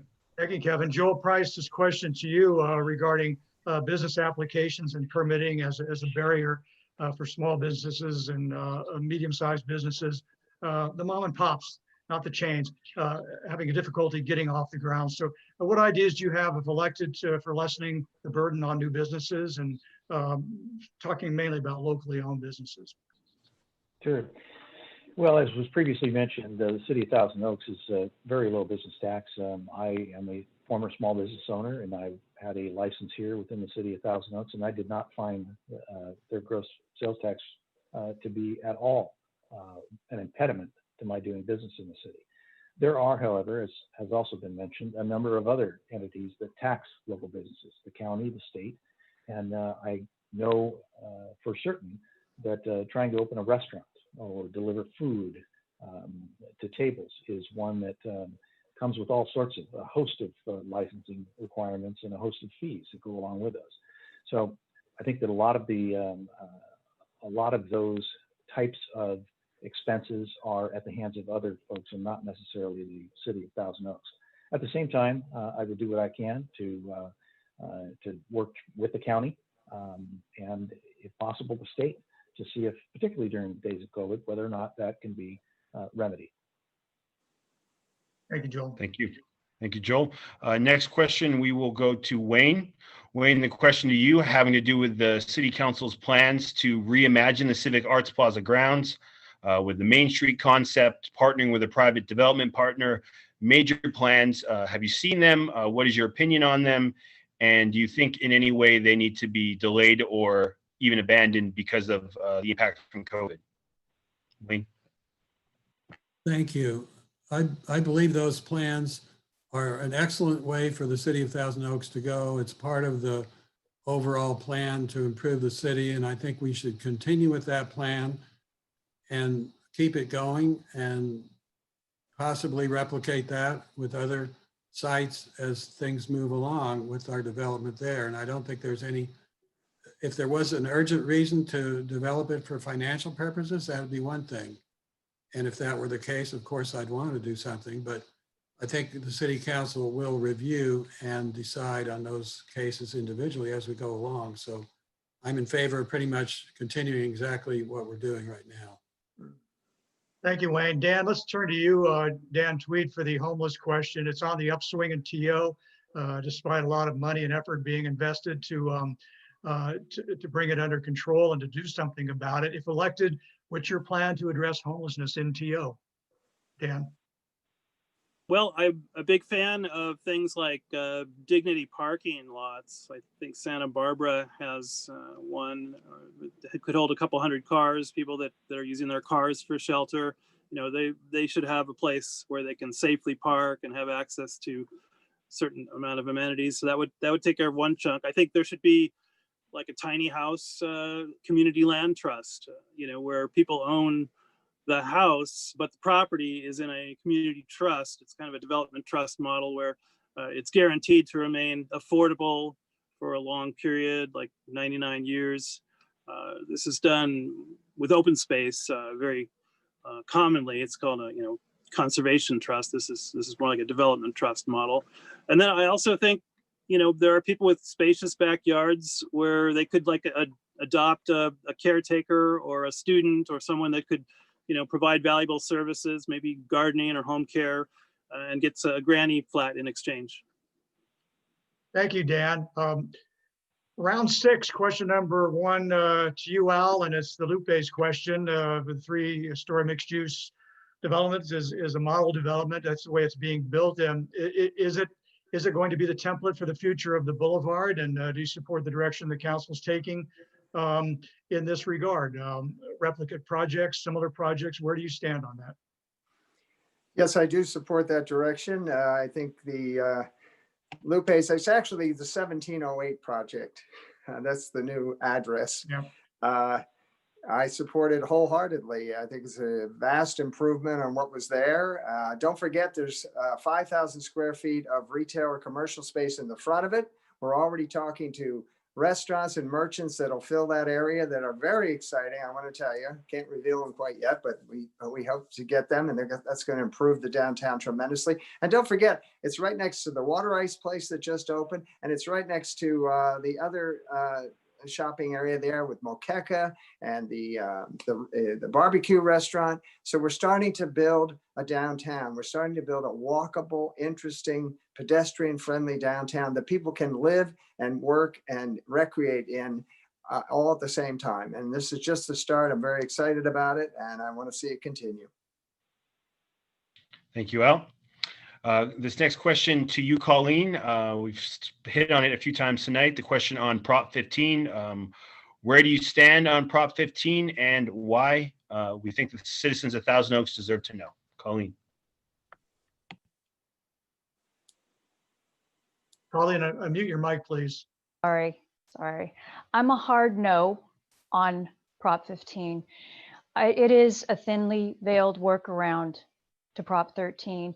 Any costs to companies are passed on, period. It's not just going to affect large corporations, it also affects farmers. So that will be driving up food pricing. We're in the midst of a COVID economic crisis. I think the last thing we need to do is enact a massive tax increase on major employers. Thank you, Colleen. Thank you. Danny, this next question goes to you. It's the marijuana question, and your thoughts on what direction the city should take if elected regarding medical use versus recreational use. Where do we go from here with just a couple of permits in the works already and kind of in limbo in many regards? Danny, go ahead, please. 1 minute. Yeah, so I'm not only in support of medical dispensaries, but I'm also in support of recreational dispensaries. But for me, I think it's crucial that if the city of Thousand Oaks chose to allow dispensaries to open, that we prioritize local small business owners to run those businesses. The last thing that we need is to create a vacuum for more corporations and giant entities to come in and extract resources from our local economy. So for me, although I'm in support of opening more dispensaries, I don't think that it makes sense to limit that. I would prioritize small business owners to own those that actually have a stake in the community. And that's my position on businesses across the board. Thank you, Danny. Thank you, Danny. Frank, now to you, the question, as you know, Ventura County just moved into the red tier. Businesses allowed to operate indoors again, many of them at strict limit capacity, how much people they can allow. But many businesses came too late, they've closed, and many are still suffering, facing a long road to recovery. If elected, please be specific here. What would you do in your first 90 days to directly support these small businesses? Thank you, Kyle. Specifically, in the first 90 days is make sure that we're opened unconditionally throughout our town, our city.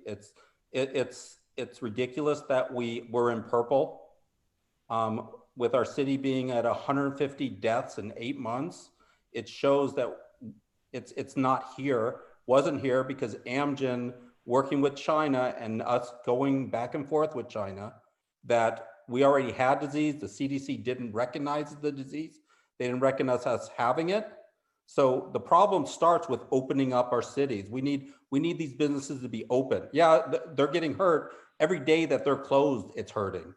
The ridiculousness of me walking into a restaurant that's not open to go on a patio in the parking lot and to sit in a parking lot. What's the difference? I'm seeing tents now. People are having tents for the restaurant. What's the difference between a tent and the restaurant? We're killing our businesses. We need to open now, and I will do that. I will get us open. Also schools. Thank you, Frank. Thank you, Frank. Let's turn to Kevin McNamee with the question about permitting and licensing and TO and some of the red tape that's created for new businesses. What's your plan if elected to make it easier for new businesses to get on board and to set up shop in TO? And this question is all predicated on the fact that there's no COVID, in a world with no COVID, and we're getting businesses back up, and we're just dealing with the permitting issue right now. Kevin, where do you stand? Good question, John. Where we stand right now with COVID is that it has shut down the entire movement of money within our economy. Thousand Oaks is primarily dependent on the sales tax, that revenue of money that moves as people use product and services. The result is that there's going to be a downfall or a shortfall of our budget in 2021. Now, when you talk about the ease of opening businesses, I've run 4 businesses in my 30-year career as a businessman. And I have to tell you, Thousand Oaks is very easy to open and operate a business. Business taxes are very, very low, very reasonable. They make their money off of the sales tax of money being exchanged. Where we could do it is that the LA Times, for example, had the building permit fees as well as all the other licensing fees were one of the tops in the state. I would look to reduce the building permit fees down to a reasonable level. Also, we have duplicated city, county, state, and federal inspections that take place that over the 5-year building costs $85,000 onto housing. So if you want to reduce housing, let's see what government can do to reduce the cost of housing. Thank you, Kevin. Thanks, Kevin. All right, this next question is to Joel. Joel, I know you weren't on the council at the time that the council unveiled these new plans for the Civic Arts Plaza, major reimagining, major overhaul, the Main Street concept. Have you had a chance to review the plans? What are your feelings on them? And where do you stand on potentially delaying or even abandoning them, considering the high cost and the impact on the economy with COVID? Well, first of all, thank you for recognizing that I was not on the council when that it came up, but there was work that was done. It began while I was still on the council, and I am in favor of that. It is part of the overall plan for the downtown core. Your question, however, is based on the premise that somehow the city is in dire financial straits, and that's simply not true. This city will finish this last fiscal year about $11 million higher than anticipated. The previous year was another $7 million. So we have the money. Is it worth taking a look at to see whether or not there are some aspects of that could be put off for a little while? Perhaps there are. But it's important to note that this is a fiscally sound community, one that has been run very, very well. And our residents have spoken out in favor of this during the last number of community attitude surveys. Thank you. Thank you, Joel. Wayne, the homelessness question to you, and for all of us who've lived here a while, we know this is a relatively new problem, but it is a real problem. It's come home to roost. Despite the efforts by the city, it's happening. Specifically, Wayne, what would you do about homelessness if elected? Well, the first thing I would do is I would encourage the local faith-based organizations, churches, and other types of faith-based organizations that are interested in helping serve the homeless. And they can do that in a number of ways. A food program is good. And also, I know that some of that's in place now. And then other things like rehabilitation for the drug use problems, which is a heavy thing in the homeless participants. So helping with some of that psychological care, I think that would be a really good thing to push if we can do it. Thanks, Wayne. Thank you, Wayne. Next question to Dan. Dan, you've heard me say the state is asking us to find room for 2,500 additional units in our housing element of our general plan. There's not much developable land left. Where do you think we can find room for those 2,500 units? Where would you like to see them go? Well, I think if we eased up building restrictions for doing earth sheltered housing and underground housing, conceivably we could have unlimited space, depending on how feasible that is. Maybe Elon Musk could build, one into this Hyperloop boring company tunnel up here. I think that would be great. The Amgen company should be vigorously incentivized through zoning easements or other kinds of trusts to create a campus dormitory style housing for their employees. I think that should be thoroughly explored because they're about our number one economic partner in this town, and we need to be sensitive to helping them with their employees. I know someone mentioned that they'd had some flight out of town of about 500 of their employees, probably due to the housing problem. So yeah, we can get very innovative with this question. All right, thanks, Dan. All right, candidates, we are entering the fourth quarter. We are on to round 7 out of 8. We'll start with Al. Al, your position on Prop 15, are you supporting it? Why or why not? I'm very proud of the fact that Thousand Oaks has held the line with taxes. We, unlike many cities, we are at a 7.25% base rate sales tax. Some cities are at 10, 11, 12%. It's outrageous. But we are a low tax city, and I certainly don't want to upset that with Prop 15.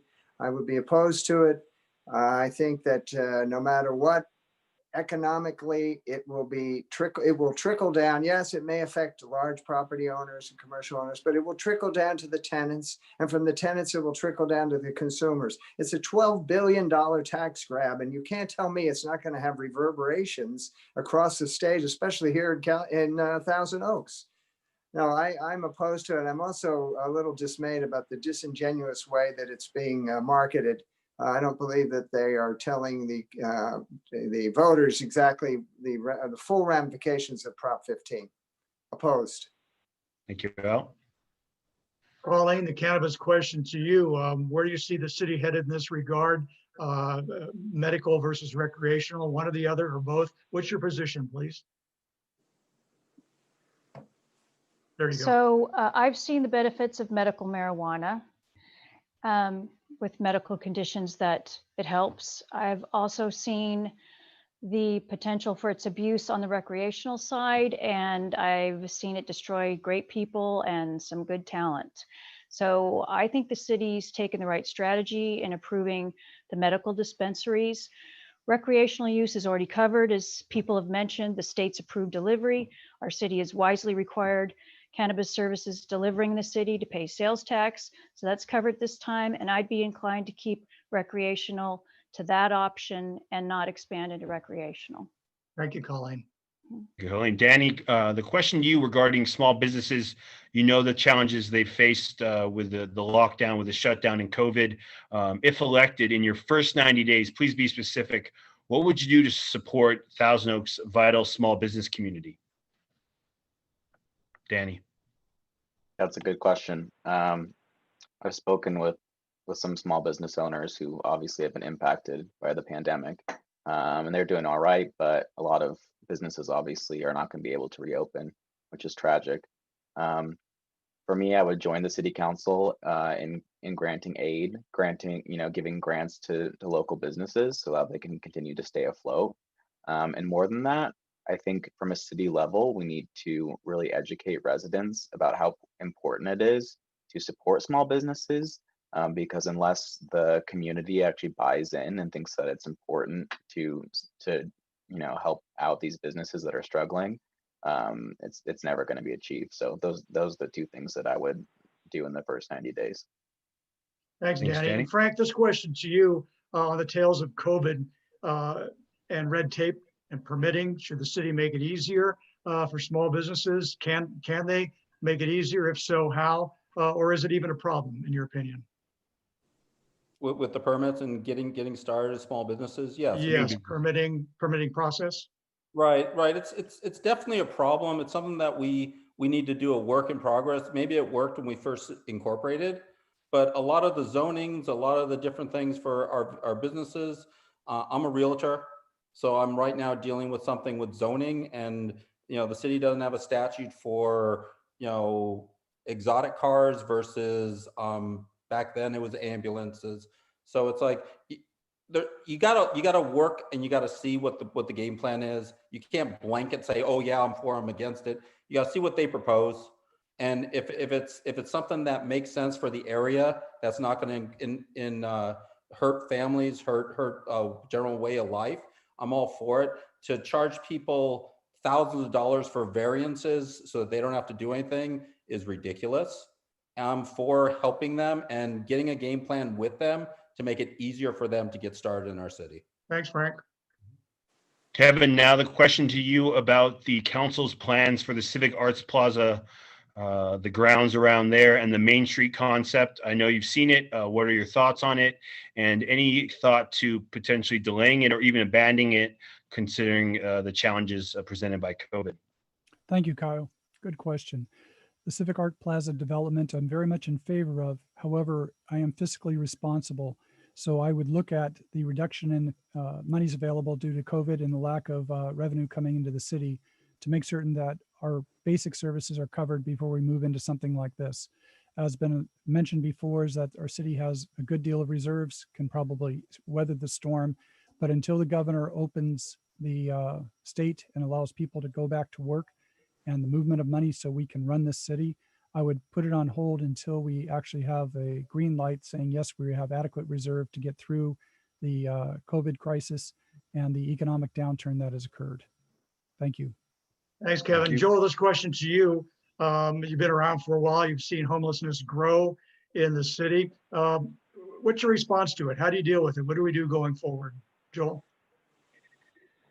Well, this is certainly a difficult question to answer in 1 minute because it didn't take a minute to get to this point, and it's certainly going to take a lot longer than that to get away from it. But there are a number of things that are ongoing right now. And it was earlier mentioned, we have the vulnerable populations officers with the Ventura County Sheriff's Office, and they're doing a great job. I was actually down with them a couple of weekends ago picking up trash alongside the 23 freeway, and I was able to chat with a number of those folks and they are people who have lived here, some of whom who were raised here, and they just find themselves at this point in time without a roof over their head. And that's unfortunate. We need jobs, and that is one of the things that I will continue to focus on bringing to Thousand Oaks. Good jobs, good paying jobs. It's also been mentioned that we need more low-income housing and affordable housing. So we need to focus on those things that are going to have a definite impact. And we need to work with our mental health professionals and our Ventura County Continuum of Care to provide all those services that they so desperately need. Thank you, Joel. Now, the question to you, Wayne, 2,500 units, the state is not asking, it is demanding to the cities find a place in their general plan for that many new housing units. Where do you think they should go? I think that the main area of focus would be the 101 corridor. However, I think the city council needs to take a closer look at the size of the units being constructed, because if you have a 4-bedroom place and it could be 2-bedroom units, you've doubled up on your meeting this 2,500 demand. And have we counted up along the boulevard how many we can actually produce anyway? So, I mean, so if we have to go somewhere else, then we're going to have to look at opportunities like if there's vacant parcels in the city, maybe not right on the boulevard, but somewhere else, maybe that's going to be a requirement. But if it requires a zoning change, it may be a difficult thing to want to do, you know. And obviously, we don't want to get into our open spaces at all. Thank you, Wayne. Thank you, Wayne. Dan, let's move on to you about the future of Boulevard developments, the 3-story mixed-use project in the former Lupe site being shown as a template. How do we proceed in that regard? Do you support the current direction the council is taking, Dan, and regarding developments on the boulevard, mixed use, multi-story? Why or why not? Well, yeah, I think the 1708 project, as it's more properly called, is it's got a lot of good minds have worked on that, and I would say it's an attractive project. It should be gone ahead with. It does, meet some of the housing requirements, 36 apartments, and then the 3 retail stores in there. So yeah, I'm in favor of it. Again, I would like to see it integrated with a more walkable, kind of like the Santa Monica Promenade kind of feel. I think that's like a good template for what we want to kind of turn the whole Thousand Oaks corridor, the Boulevard corridor into. So yeah, I'm thinking it's a green light, and it was a lot of good work done on that. And I think we could see more similar projects in that corridor with good results. And again, get Elon Musk to put a Hyperloop tunnel under it. Thank you, Dan. And Al, I'm going to call it Lupes. I love Lupes. Yeah, Hyperloop. I'm sorry. 1708 project. But Al, let's go to you we're on the home stretch. This is the final round. And Al, the cannabis question, you haven't answered it or discussed it yet. Where do you stand? Are you proud of the city's progress so far? And how can the city improve in getting more of this business in town, if that's the direction you want to take? Al? Yes, well, we approved 2 cannabis medicinal facilities, not for the sales tax dollars. We approved them really for humanitarian reasons. People came and testified before us that they had to drive to the valley and they had to go all these different places to get the medicinal product that they needed for their various ailments. And we just felt that, okay, a medicinal facility makes sense. We put them out in an area away from the general population. We felt that made the most sense. We have been approached since then to put in a hemp drying facility. We turned that down. We've been approached to put in CBD oil stores on the boulevard. We turned that down.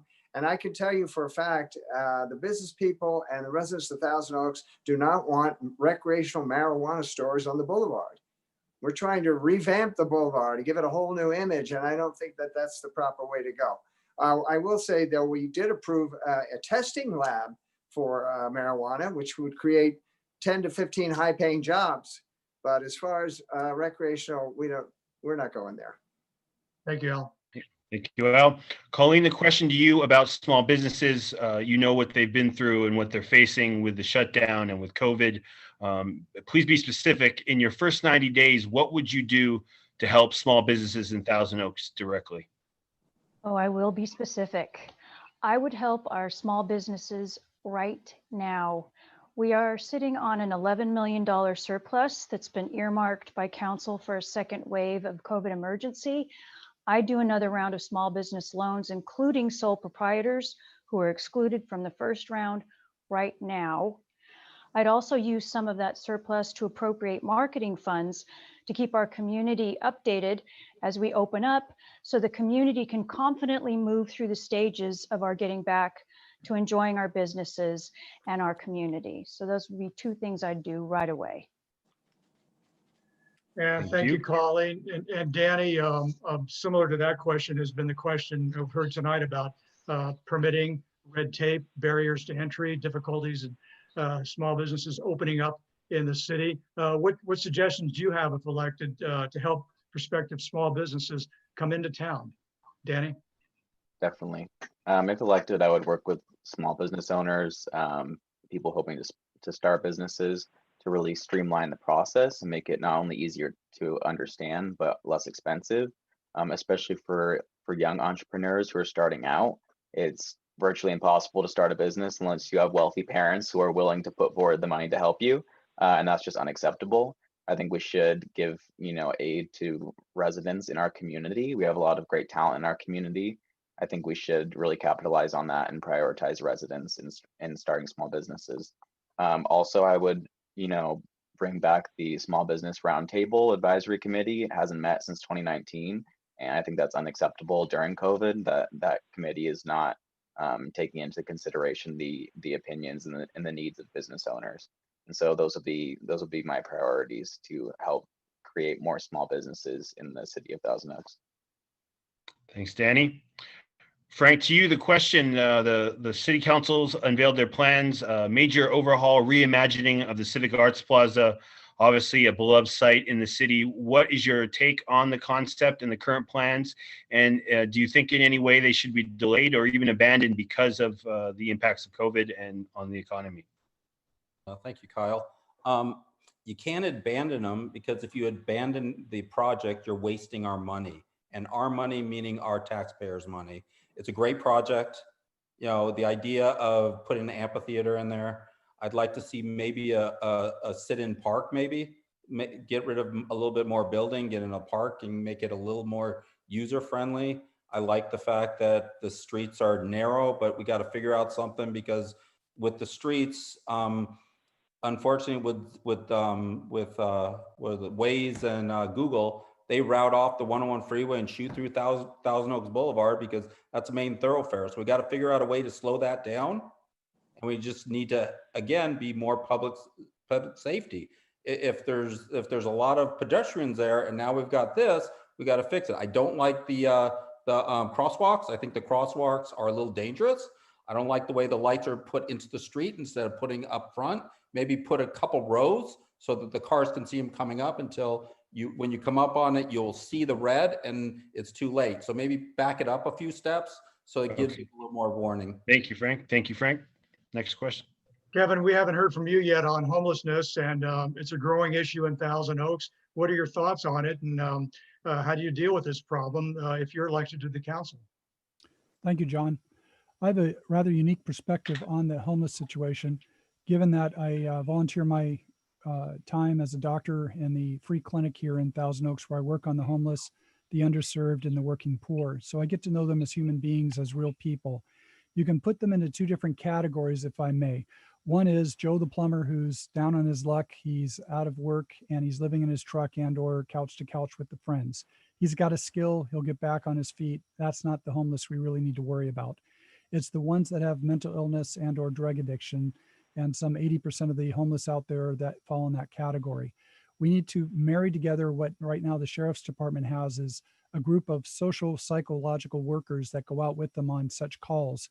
And the police purpose there is to protect that social worker as they work with the homeless person. Why not do counseling under the stars, where we use Wi-Fi and provide medications to them right there on the site to get them stable and not a danger to themselves or others. Thank you. Thank you, Kevin. Joel, now to you. You know the regional housing needs assessment well, 2,500 units. Thousand Oaks needs to include into its housing element. Where do you see those units going, given the city has such little undeveloped land left? Where would you see them go? Yeah, so thank you for the question, and you're absolutely right. I spent a good deal of my time while on the council as a member of the League of California Cities and traveling back and forth to Sacramento and fighting against some of the very bills that would have caused us to develop in ways that our residents don't care to. The fact that we are undergoing a general plan review at this time makes Measure E moot, and there is no better time than to decide where those units go than now. The 101 corridor is certainly, I think, the best place for them. there are other opportunity sites throughout the city that can be used and are being considered as well. We have the capacity. We do have the land to do that, and they don't have to be 8-story buildings. So we just need to be wise and be conscious of the fact that we don't want to change the character of our neighborhoods, and be careful and engage the public as we are so doing. Thank you, Joel. Wayne, the question to you about the 1708 mixed use project on the boulevard, do you support it as a model for the Frank's laughing. I love Lupe's, okay, but I'll go with 1708. So Wayne, do you see this as a model going forward, and should we continue in this vein, Wayne? Well, I'm really sorry to see Lupe's go. I can't say that. I would say the 1708 project is a good replacement in the fact that we need to develop the Thousand Oaks Boulevard corridor and add units, particularly units that are going to count up towards this 2,500 goal, which seems a bit ominous. And somehow maybe we could have a talk with Sacramento to modify this number to some extent, maybe cut it in half. But in any case, because I think citizens of Thousand Oaks should have control of their city and not be forced to put out a certain number of units like that. Thank you, Wayne. All right, Dan. Dan Tweet, the last question of the night will go to you. Prop 15, where do you stand? Well, I'm generally opposed to increasing taxes. I think if we can find the money, with local initiatives or with more efficiency, with cutting out waste, fraud, and abuse, I think there's a lot of more creative ways to find that money. The Transhumanist Party in their platform, they're actually opposed to all taxes on land and property. But I think when natural resources are used, there should be a rent charge on that, and it should go back to the community treasury. That's the idea of land value taxation, which we can't do because of Jarvis-Gann caps that passed in 1980. And yeah, I don't think it would really work because the $3 million limit, people would just find a loophole there. They'd chop their property up into different owner names, and they would pass the tax on. So I think we can find the money in better ways, and that's my opinion. So no. Good, Dan. All right, great job, everyone. We are now entering the closing statement portion of our evening. As we said at the beginning, we are going to go in reverse order. So we're going to go right back to you, Dan. You have 1 minute closing statement to the people of Thousand Oaks. Why should they have your vote? I'm not a typical politician. My tagline was, I ran in 2018. I said, I'm keeping the money out of politics by not spending any. There used to be a government system called sortition, where it was sort of like jury duty, where people would fill government offices that way. I think government needs to be way more open source, way more transparent. We should have policy leaderboard where people can see what items are on the agenda of their government. I'm not for total direct democracy, but we could go a lot further toward having expert science-based committees and assemblies studying the best ways to use our governance resources. So these ideas aren't going away, and I hope you'll take a look at the things I'm putting forward. Thanks for considering me. Thanks, Dan. Now to you, your closing statements. 2 selections for voters. Why should they vote for you, Wayne? As a candidate for city council, I want to say that I feel that I can make a good contribution because of my many years of small business experience as a CPA. And I believe that I will be a voice for the people because I'm going to listen to what people have to say and try to implement those things within the city council that'll help our citizens and our residents as best as I can. I'm for peace and safety and for law and order. And I want to see us increase our affordable housing for senior citizens. And I'd very much like to be part of this and get your vote. So please vote on November 3rd and consider me as a very valuable candidate for city council. Thank you. Thank you, Wayne. Now we go to Joel. Joel, your closing statements. Why should voters choose you? Well, thank you very much. I'd just like to say once again, that's not for me.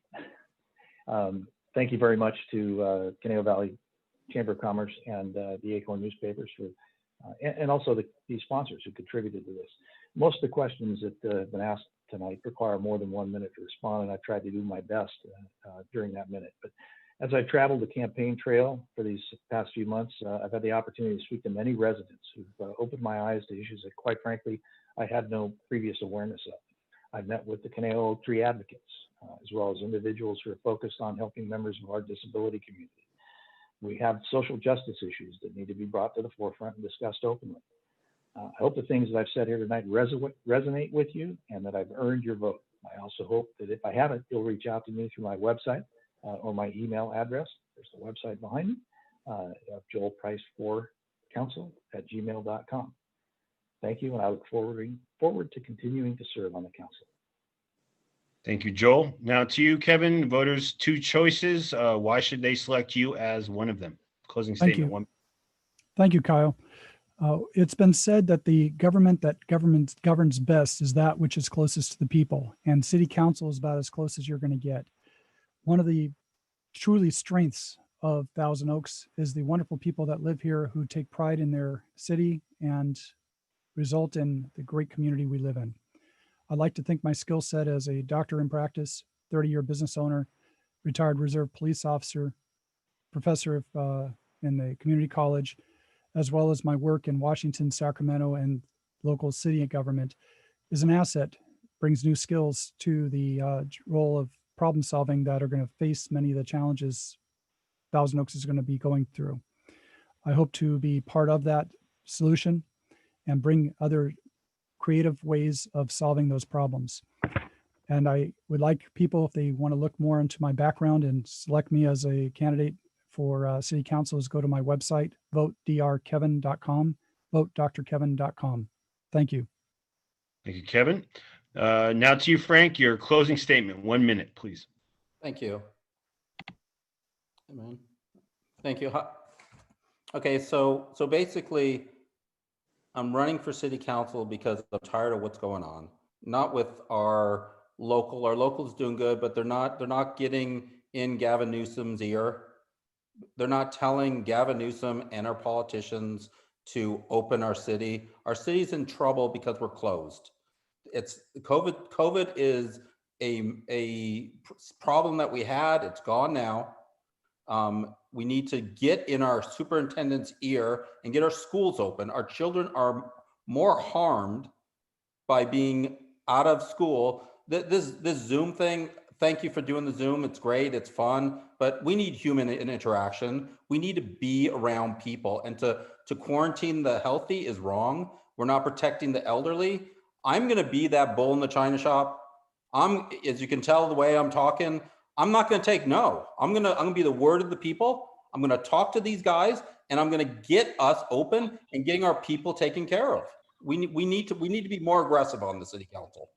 Thank you, Frank. All right, now the question to you, Danny. You heard it. Your closing statement. You have 1 minute. Why should Thousand Oaks give you their vote? Thank you. And again, I want to thank the Acorn and the Conejo Valley Chamber of Commerce for hosting this forum. So the COVID-19 pandemic has made the case that we need new leadership to deal with the gaps existing in our community. My vision for the city of Thousand Oaks is one where we begin to mend these gaps and create a community where all people can thrive. In order to do this, we have to address our affordable housing crisis and stop pushing our youth and seniors out of the city. We have to make a serious effort to provide a housing solution for our unhoused neighbors with wraparound services and case management. We have to continue to be a leader in our care for our natural landscape and set an example for other cities to follow. Finally, we must support our small businesses and make it easier for residents to start businesses. These are all items I would fiercely advocate for on the council. This is the only way that we will begin to create a community that works for us all. If you want to hear more, feel free to reach out, dannychulak.com. Thank you. Thank you, Danny. Now, Colleen, your 1 minute closing argument. Why should Thousand Oaks voters give you their vote?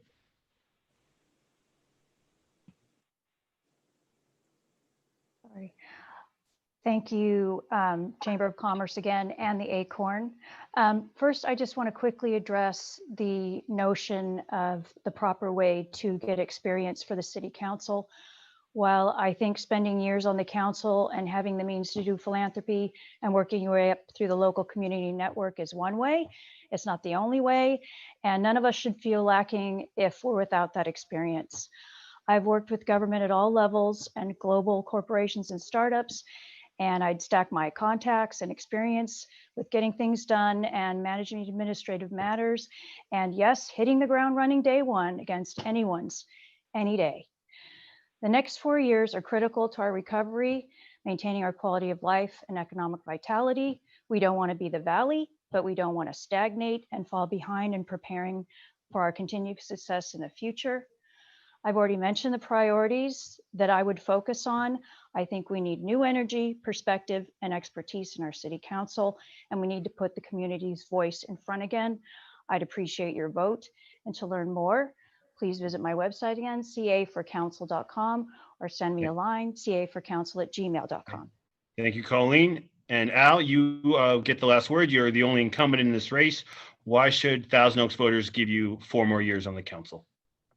A recent community attitude survey said that 94% of the people in Thousand Oaks were either gave an excellent or good grade to our quality of life. I believe I've positioned this city for a rapid and powerful recovery from COVID. I'm very optimistic about the direction the city's taken. I'm going to create the same path for prosperity that I have when I moved here a while ago. I want to make sure high-paying jobs are created, and I'm doing that in the biotech hub every day. I want to have entry-level housing for young people so they can step up and transition through society.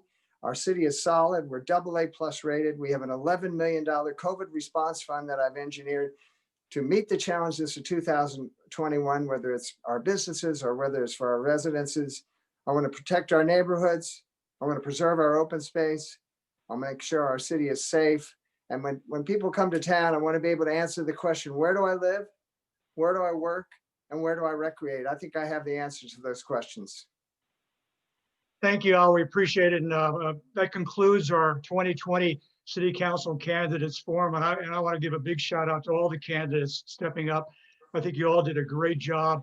Lots of difficult topics, difficult year, but you all have shown that you all have the mettle. So good luck to you in the election. And a big shout out also to the Chamber of Commerce for stepping up and giving us the platform for this event, and Daniel Borja, her team, and Tia Grace, Adam Haverstock, Dan Garcia, thanks for working so hard behind the scenes.